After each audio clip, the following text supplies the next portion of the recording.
ჯერ უნდა გიყვარდეს ერთი რომ გაიარო განცდა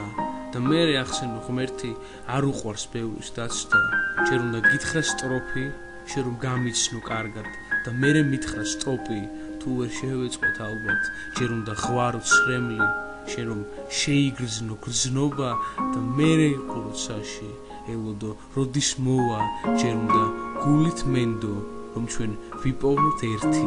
და მერე მასაც ვენდოთ სიყვარულია ღმერთი აღარ ვიცი რა მოგწერო დავიღალე ვერ უძლებ ამდენს შენ ისეთი ლამაზი ხარ იჩხირები თვალში ვანდერს